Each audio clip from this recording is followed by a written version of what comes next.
I'm always pleased to be joined by brilliance, and brilliance that is also wrapped in love. I want to introduce to our show for the first time Marianne Williamson, who is an American author, spiritual leader, political candidate, and activist. She has written 13 books, including 4 New York Times bestsellers, and she most famously and recently ran for president in the Democratic primaries of 2020. Sister Williamson, thank you so much for joining us. How are you today? Oh, I'm good, thank you. And thank you so much for having me on.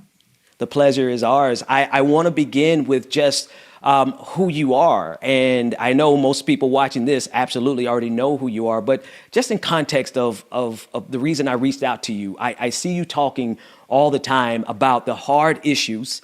And then you also talk about the need and the necessity for love in the midst of these very difficult issues. If you're like me, that probably is difficult when you consider how fatuous and ridiculous American politics can actually be. So let me just start with the $1,000,000 question. How do you balance maintaining love in a system that's so full of hate? Well, if a system is full of hate, that means it needs love. I mean, if you're a doctor and somebody comes in with a wound, the doctor doesn't say, "Oh, that's so negative. It's so awful. You have a broken leg, but let's look at your elbow." If a system is filled with hate, it needs healing that much more. It needs the consciousness of that which is reparative that much more. So I look at something that is deeply corrupt and I think we need to go there. I don't look at something that's corrupt and think let's avoid it because it won't get less corrupt.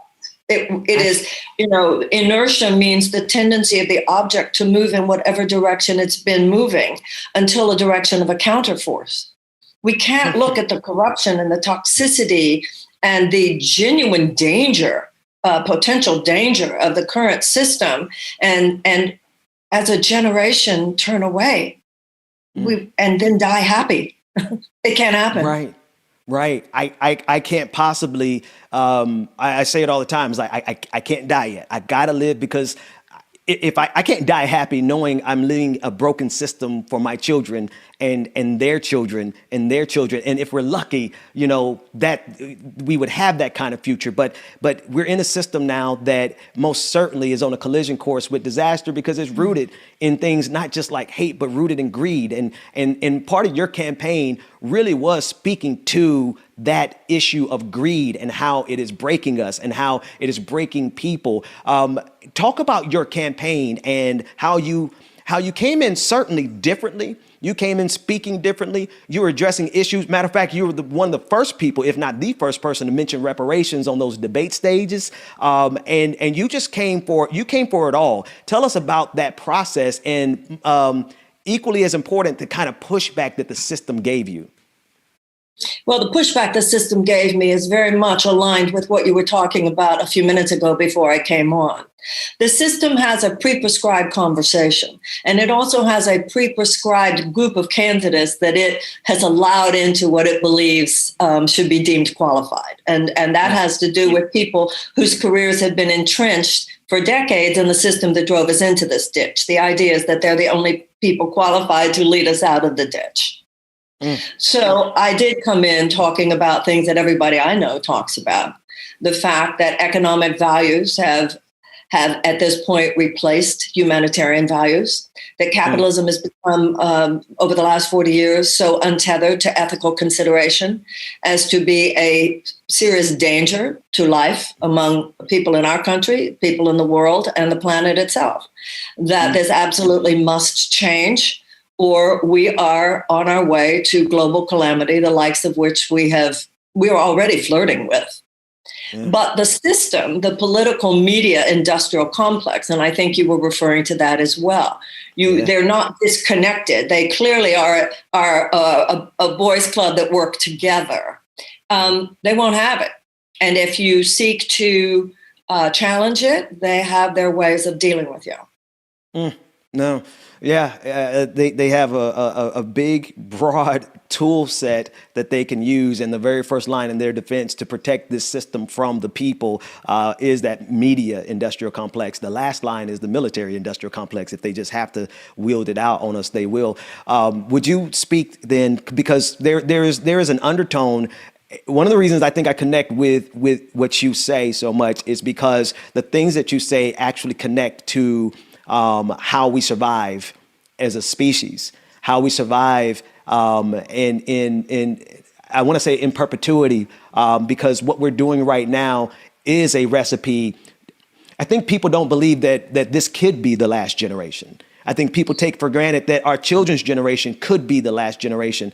But the way that we're behaving ourselves collectively, the way that we're engaging in this greedy system, the way we engage in these endless wars is a recipe. And the way we just completely disregard the environment is a recipe for our destruction. But I feel that one of your messages is how do we survive as a species? Could you speak on that?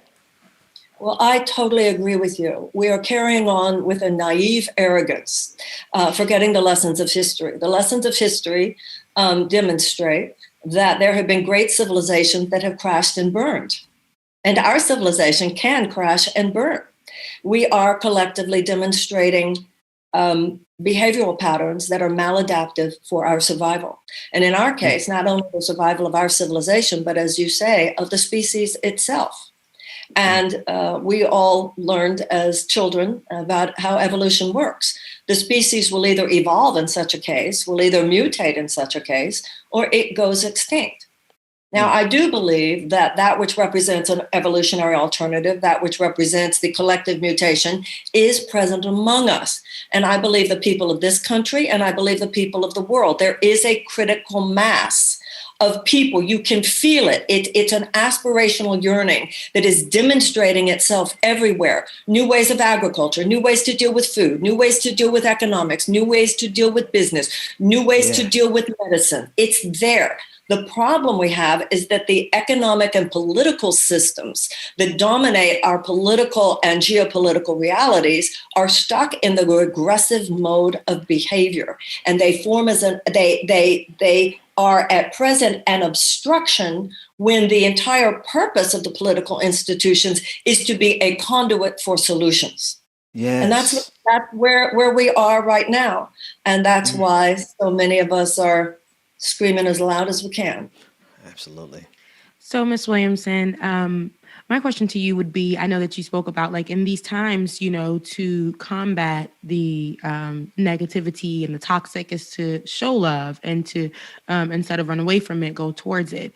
It's pretty hard, especially as a person of color, a Black person right now in the country to, see it through that mindset, especially in these moments. So it's what else would be another option? Like, especially because mentally we're broken and there's always something coming up. The system is against us. We have this whole COVID-19 pandemic. It's against us, with us being the least to get the help and the assistance that we need. It's a lot. So, it almost sounds like it sounds good. I remember when I used to walk in that where it'd be like, love on it. But some people are just so mentally worn out and torn and just can't see it that way. So what would be another option? You know what I mean? Well, first of all, we were talking a moment ago about the lessons of history. Mahatma Gandhi and Martin Luther King Jr. have already created the template that you're asking for. We don't have to create any new wheels here. It's the idea that we ourselves have to practice the love that we want to see dominate the world. On the other hand, love involves truth-telling. I heard you a few minutes ago. There was no lack of love in what you were saying. You were simply stating the truth. It's stating the truth, standing for justice, refusing to tolerate it, but without personally demonizing anyone. We can critique the system without personal demonization. And I think a lot of people are doing that right now, and that includes you. So, and is it difficult? Of course it's difficult. It was difficult for the abolitionists. It was difficult for the women suffragettes. It was difficult for the civil rights workers. But to you, Rebecca, I remind you also, we're American women. We're not porcelain dolls. These are troubled times. These are tough times. And I really believe that this is really a time to look deeply at our ancestors. Yes, there are ancestors who were murderers and slave owners and the worst of the worst. But we also have ancestors who were liberators. We also have ancestors who repudiated that, who pushed back, who carried humanity forward. And I think we're living at a time when, as important as it is to identify the problems in the past, We need to identify with the problem solvers. And yes, they were stressed. And yes, they were anxious. And yes, clearly they would have been traumatized, but they continued. They continued to walk. They continued to push. And I think that's what we're doing. And I think also we're doing it together. I think in a way, we need to maybe in a certain way give ourselves a little more credit than we're giving ourselves. A lot of people are rising up right now too, and trying to own our yes and own our no. Absolutely no, you cannot continue to do this to our children. You cannot continue to do this to our people. You cannot continue to do this to our planet. That doesn't mean I don't love you. But as Martin Luther King said, God said I have to love my enemies. He didn't say I have to like them. Come on, somebody. Come on, somebody. I want to ask you about that a duality. Do you find ever that in your walk of love in these political spaces is matched by an equal amount of rage at the amount that our system just devastates human life?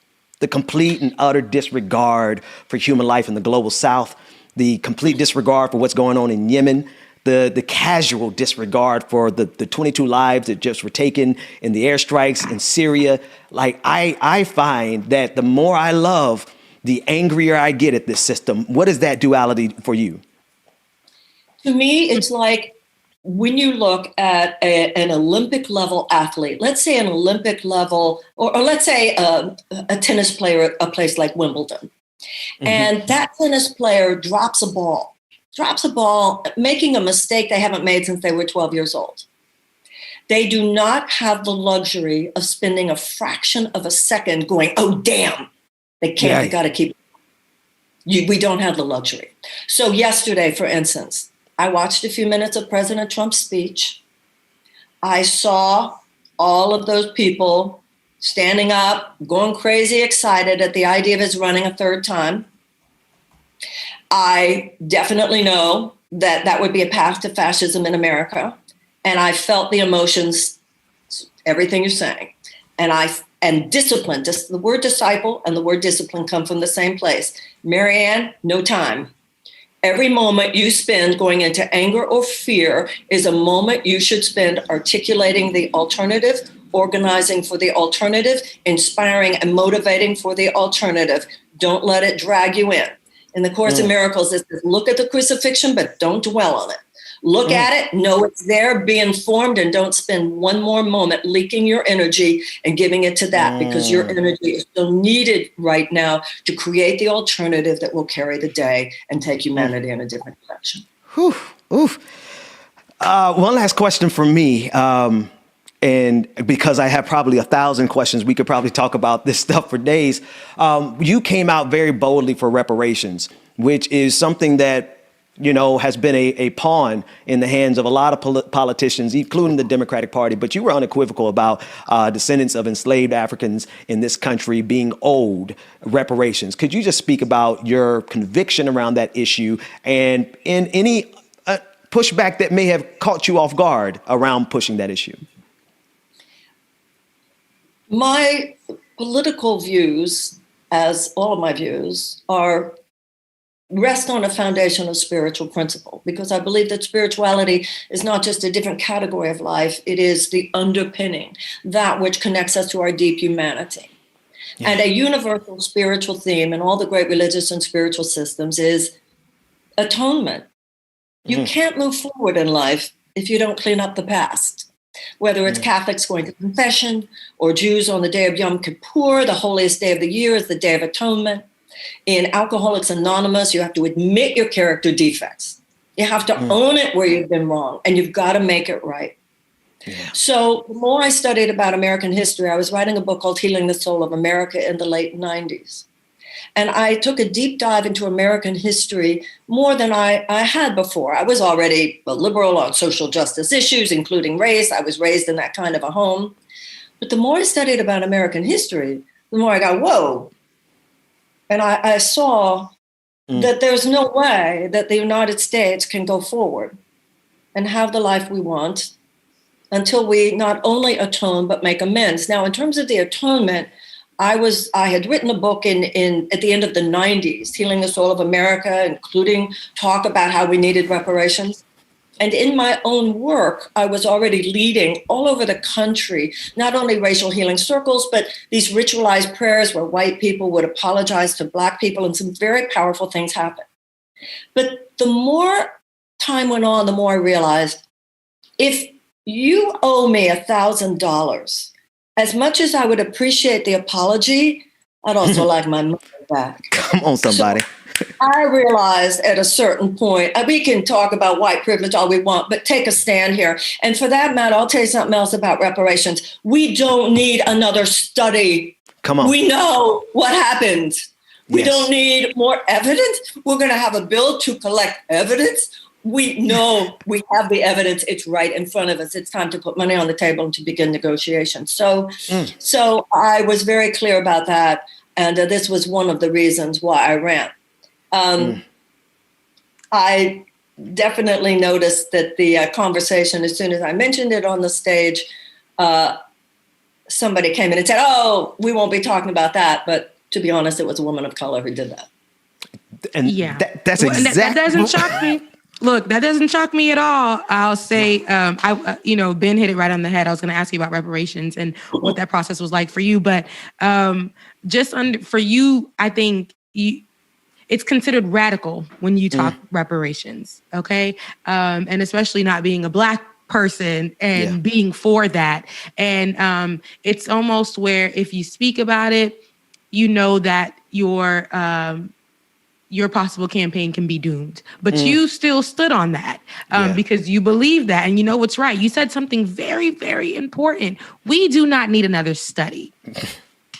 Listen, put the money on the table and let's begin negotiations. We know what happened. This should not be anything that we keep having to find information. If it happened, is there something that's going to change and say that we don't need reparations? Nothing's going to change. That was the history. That's what you guys did. This is what you guys didn't give us when it was promised to us. These are those kind of things that happen. And, but yes, you stood on such a radical a stance. And of course, it's going to be people who are in politics who want for their positions to still be protected. So they know they can't even speak the radicalization of speaking about reparations. So they know they can't even speak about that at all. So you definitely took a chance on that. And I really, that's big. Right. I'd like to point out, though, something we all know. The whole idea of America is radical. Yeah. The very idea that there should be a society in which, to the best of our ability, we will create societal conditions where everyone, no matter who they are, has a chance to soar. Right. The ideal is radical. It has never been fully manifest, obviously, in this country. But there have been generations and groups of people who have tried, who have expanded the franchise, and who have, in every generation, pushed back against forces that would repudiate it. It's simply our turn. If you're not depressed, you're not looking. And if you're not radical, you're not taking things forward. Yeah. Sister Williamson, you said something in this interview, and we were getting ready to wrap it up, but you just contextualized something. You said this government is supposed to be a conduit for solutions, and instead it has become a roadblock to those solutions on behalf of a system that is detrimental to us, and that we have to find new ways, new solutions. I would love for you to just speak about that again, but perhaps throw out some of the solutions that you're thinking that we can take, and then what the people in the audience can do to help enhance those solutions, because we got to do something. Yes, indeed. Right now, our governmental policies do as much to thwart people's dreams as to support people's dreams. As a matter of fact, I think it could be argued that it does more to thwart people's dreams, the majority of people, than to support them. The underlying cancer, the cancer that underlies all the others, is the undue influence of money on our politics. Yeah. That more than anything. That with this massive transfer of wealth into the hands of a tiny percentage of Americans began with the trickle-down economics in 1980. But then in addition to that, when the Supreme Court began to give unlimited power, ultimately with Citizens United, to corporate interests and great wealth to influence campaigns as they have, this created an unholy alliance between extreme wealth and corporate power and government. Our government has become basically a system of legalized bribery, in which it does more to advocate for the financial short-term profit interests of these huge corporate interests than us. One major political party has been bought hook, line, and sinker into that mentality. They actually, Right. they're unabashed about it. Right. The other major political party is really upset about it. And it tries to do what it can to minimize the suffering. But because on the periphery, but because of its own hostage, the fact that it too is hostage to its corporate donors, it too refuses to challenge the underlying forces that make all that suffering inevitable. What can the average person do? Speak it, say it, keep it up, keep pushing. Do not be quiet. Do not let your exhaustion diminish your fervor. Do not let your trauma or your stress or your anxiety diminish your passion. Don't let them do it to you. Everything that you and I were saying before. Whether this will mean that the real left stops being peripheralized within the Democratic Party, or whether it means the left actually becomes a force, which it should be, given the numbers of people who agree with this, outside those two parties, I don't know. I'm living with those questions inside my heart, just like everybody else is. But right now, the question is not, what are we going to do? The question is, will I do it, or will I be sucked in to a system that so wants to exhaust me that I lose my passion for the things for which I was born? My God. Well, Miss Marianne Williamson, thank you so much for even sharing what, your word, because I think I call that a word, right? It's a word. Good word. That was a word. Thank you so much for sharing your good word. We would love to have you back here. Before you leave, let the people know how they can reach you or follow you. Well, thank you so much. Well, people can go to Marianne.com. People can also follow me, of course, on Twitter and on Instagram and Facebook and all those places. I also have a podcast, the Marianne Williamson podcast. And all the nice, kind things that you just said to me, I say right back at you. Let none of us forget, we're all out there. There are a lot of us out there. There are a lot of us out there. Yes. More of us. And thank you so much. Thank you so much once again, Ms. Williamson. And everyone, make sure you follow her, get on her podcast. Get on that podcast, yes. Yes, make sure you get on that podcast. I'm going to check it out, definitely.